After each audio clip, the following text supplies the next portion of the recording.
Praise the Lord. ദൈവത്തിൻ്റെ അതിപരിശുദ്ധമായ നാമം വാഴ്ത്തപ്പെടുമാറാകട്ടെ. അനുഗ്രഹിക്കപ്പെട്ട ഒരു സന്ധ്യയുടെ ദൈവം നമുക്ക് ദാനമായി തന്നല്ലോ. ഈ സന്ധ്യയിൽ കർത്താവായ യേശുക്രിസ്തുവിൻ്റെ നാമത്തിലുള്ള സ്നേഹവന്ദനത്തെ എൻ്റെ എല്ലാ പ്രിയപ്പെട്ടവരെയും അറിയിക്കുന്നു. കഴിഞ്ഞ ദിവസം സന്ധ്യയിൽ ഇയ്യോബിനെ വേലികെട്ടി സംരക്ഷിക്കുന്ന ദൈവത്തെക്കുറിച്ച് നമുക്ക് കാണുവാൻ സാധിച്ചു. ഇന്ന് നമ്മെ വേലികെട്ടി സൂക്ഷിക്കുന്ന ഒരു ദൈവമുണ്ട്.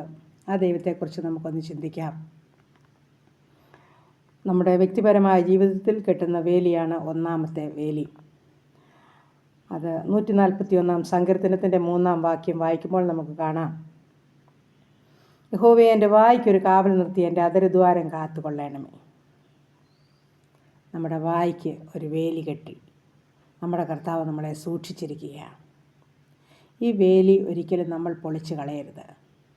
ഈ വേലി ഉള്ളതുകൊണ്ട് നമ്മുടെ വായെ അധികം അശുദ്ധമാക്കാതെ, നമ്മൾ അരുതാത്തത് കാണാതെയും കേൾക്കാതെയും ഒരുവിധമൊക്കെ ദൈവത്തിന് പ്രസാദമുള്ളത് ചെയ്തുമൊക്കെ നമ്മൾ ജീവിച്ചു പോരുന്നത് നമ്മുടെ ദൈവം നമുക്ക് നമ്മുടെ നാവിന് ഒരു വേലി കെട്ടിയിട്ടുള്ളത് കൊണ്ടാണ്. അപ്പോൾ ഒരിക്കലും നമ്മൾ ആ വേലി പൊളിച്ചു കളഞ്ഞാൽ സാത്താൻ നമ്മുടെ ജീവിതത്തിൽ പ്രവേശിക്കും, നമ്മുടെ നാവിനെ അശുദ്ധമാക്കുവാൻ തക്കണമിടയായിത്തീരും.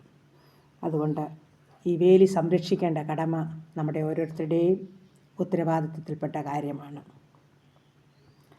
രണ്ടാമതായിട്ട്, നമ്മുടെ ശരീരത്തിന് ചുറ്റും വേലി കെട്ടി നമ്മെ സംരക്ഷിക്കുന്ന ദൈവത്തെ നമുക്ക് കാണുവാൻ സാധിക്കും. നമ്മൾ പലപ്പോഴും അതൊന്നും തിരിച്ചറിയുന്നില്ലെങ്കിലും നമ്മൾ മറ്റുള്ളവരെ നോക്കുമ്പോൾ നമ്മുടെ ദൈവം നമ്മളെ എത്രമാത്രം സൂക്ഷിക്കുന്നു എന്നുള്ളത് നമുക്ക് മനസ്സിലാകുവാൻ സാധിക്കും. മാരകമായ രോഗങ്ങൾ എത്രയോ തവണ നമ്മുടെ ജീവിതത്തിൽ കടന്നു വന്നു.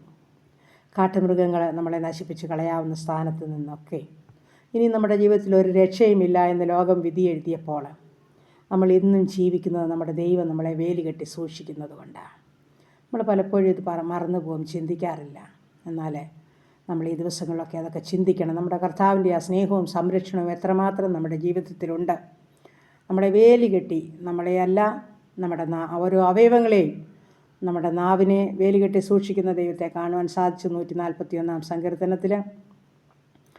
അതുപോലെ തന്നെ നമ്മുടെ ശരീരത്തെ മുഴുവനുമായി വേലികെട്ടി സൂക്ഷിക്കുന്ന ദൈവത്തെ നമുക്ക് കാണാൻ സാധിക്കും. അപ്പോൾ നമ്മൾ നശിച്ചു പോകുവാൻ നമ്മുടെ ദൈവം ഒരിക്കലും അനുവദിക്കത്തില്ല. സാത്താൻ്റെ കയ്യിൽ നമ്മളെ ഏൽപ്പിച്ചു കൊടുക്കത്തില്ല. നമ്മളെ ഒരിക്കലും നമ്മുടെ കർത്താവ് നഷ്ടപ്പെടുത്തി കളയുകയില്ല. നമ്മളെ ഉപയോഗിക്കുവാൻ തക്കണം, ദൈവത്തിന് ഇഷ്ടമുള്ളവരായി പ്രയോജനപ്പെടുവാൻ തക്കണം കാത്തിരിക്കുകയാണ്. അതുപോലെ മൂന്നാമതായിട്ട്, മാനസികമായ ശക്തി തരുന്ന ഒരു വേലി നമ്മുടെ ജീവിതത്തിൽ കെട്ടിയിട്ടുണ്ട്. ഇല്ലെങ്കിൽ പലപ്പോഴും സാത്താൻ നിന്ദയുടെയും പരിഹാസത്തിൻ്റെയും വാക്കുകൾ എത്രയോ തവണ നമ്മളെ തകർക്കാമായിരുന്നു. അവിടെയും സാത്താൻ തോറ്റു. കരുണാമയനായ ദൈവം നമ്മളെ ഇന്ന് വരെ കാത്തു സൂക്ഷിച്ച് നിലനിർത്തിയില്ലേ. ദൈവം കെട്ടിയ ശക്തമായ വേലി നമ്മുടെ ജീവിതത്തിലുള്ളത് കൊണ്ടാണ്. എന്നാൽ ഇയ്യോബിന് ഈ നിന്ദ അനുഭവിക്കേണ്ടതായിട്ട് വന്നു. സ്വന്തം ഭാര്യയിൽ നിന്നും സ്നേഹിതരിൽ നിന്നൊക്കെയും ഈ നിന്ദയും പരിഹാസവും ഏറ്റുവാങ്ങിയെങ്കിലും ഇയ്യോബ് പ്രത്യാശയുടെ വാക്കുകളാണ് മൊഴിഞ്ഞത്. നഗ്നനായി ഞാൻ എൻ്റെ അമ്മയുടെ ഗർഭത്തിൽ നിന്ന് വന്നു, നഗ്നനായി തന്നെ ഞാൻ മടങ്ങിപ്പോകും. യഹോവ തന്നു, യഹോവ എടുത്തു, യഹോവയുടെ നാമം വാഴ്ത്തപ്പെടുമാറാകട്ടെ എന്ന് പറഞ്ഞു. അത് ഇയ്യോബിൻ്റെ അധ്യായമൊക്കെ വായിക്കുമ്പോൾ, ആ 1 അധ്യായത്തിൻ്റെ 21 വാക്യമൊക്കെ വായിക്കുമ്പോൾ നമുക്കത് വ്യക്തമായി മനസ്സിലാകുവാനായിട്ട് സാധിക്കും. നാം ദൈവത്തിൻ്റെ കയ്യിൽ നിന്ന് നന്മ കൈക്കൊള്ളുന്നു, തിന്മയും കൈക്കൊള്ളരുതോ എന്ന് പറഞ്ഞു.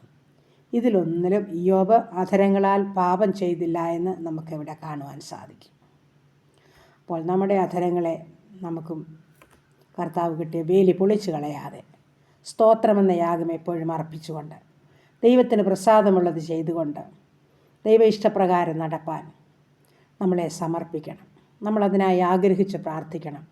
അപ്പോൾ ദൈവം നമ്മുടെ ജീവിതത്തിൽ എല്ലാ മേഖലകളിലും കൂടെയിരിക്കും, നമ്മളെ സഹായിക്കും, നിശ്ചയമായും അനുഗ്രഹിക്കും. അതിന് ഈ ദൈവം നമ്മളെ സഹായിക്കട്ടെ എന്ന് പ്രാർത്ഥിച്ചുകൊണ്ട് എൻ്റെ വാക്കുകളെ ചുരുക്കുന്നു. ദൈവനാമം മഹത്വം എടുക്കുമാറാകട്ടെ. കുരിശിൻ്റെ തണലാണെൻ്റെ അഭയമെന്നേശുനായക, തുണയെ നീക്കിടണമേ. അണയുന്നു പാദപീഠേ ഞാൻ, തുണായെനിക്കേകിടേണമേ.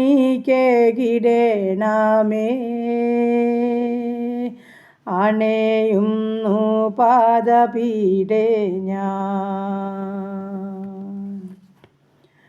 ശത്രു നമ്മെ എതിർത്തെന്നാലും മിത്രമായോർ കൈവെടിഞ്ഞാലും തത്രപ്പെട്ടുള്ളം കലങ്ങല്ലേ. കർത്തനിൽ വിശ്വസിച്ചുറയ്ക്കാം.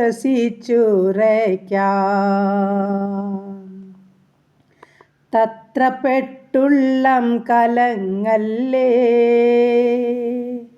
കർത്തനിൽ വിശ്വസിച്ചുറയ്ക്കാം. കുരിശിൻ്റെ തണലാണെൻ്റെ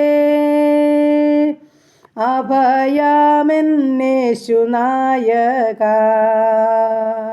തുണായെനിക്കേകിടേണമേ.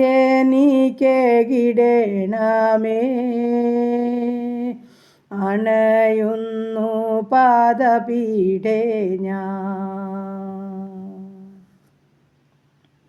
ഹല്ലേലൂയ. നന്ദി പിതാവേ, സ്തുതിക്കുന്ന കർത്താവേ, സ്തോത്രം ചെയ്യുന്നു. കരുണയുള്ള നാഥാ, സ്വർഗ്ഗസ്ഥ പിതാവേ, അതിമനോഹരമായ നല്ല സന്ധ്യയ്ക്കായിട്ട് അടിയങ്ങയെ സ്തുതിക്കുന്നു, സ്തോത്രം ചെയ്യുന്നു. അനുഗ്രഹിക്കപ്പെട്ട ഈ പ്രഭാതമൽ ഇതുവരെ ഞങ്ങളെ കാത്ത് സൂക്ഷിച്ച് പരിപാലിച്ച് പോയ സ്ഥാനത്ത് വന്ന സ്ഥാനത്തൊക്കെ ഉള്ളംകരത്തിൽ വഹിച്ച എൻ്റെ ദൈവത്തിന് കൊടാനുകൂടി സ്തോത്രം, സ്തോത്രം, സ്തോത്രം, സ്തോത്രം കർത്താവേ. ഈ നല്ല സന്ധ്യയിൽ എല്ലാറ്റിനും എൻ്റെ അപ്പന് സ്തോത്രം ചെയ്യുക, സ്തുതിക്കുക കർത്താവേ. നടത്തിയ വിധങ്ങൾക്കായി നന്ദി പറയുക കർത്താവേ. ഈ രാത്രി കാലം സൂക്ഷിക്കണം, നന്നായി ഉറങ്ങിക്കൊണ്ടിരണം, കർത്താവിനെ മഹത്വപ്പെടുത്തണം. അസ്വർഗത്തിലെ കാഴ്ച കണ്ട് കിടന്നുറങ്ങാൻ ഇടയാക്കണം. ഞങ്ങളെയും ഞങ്ങൾക്കുള്ളതിനെയും ഞങ്ങൾക്കുള്ളവരെയും എല്ലാം വേലി കെട്ടി സൂക്ഷിക്കുമാറാകണം. ശത്രു കാണാതോണം മറയ്ക്കണം. പ്രാർത്ഥിച്ചേൽപ്പിക്കുന്നു യേശു ക്രിസ്തുവിൻ്റെ നാമത്തിൽ തന്നെ. ആമേൻ, ആമേൻ, ആമേൻ. സ്തോത്രം.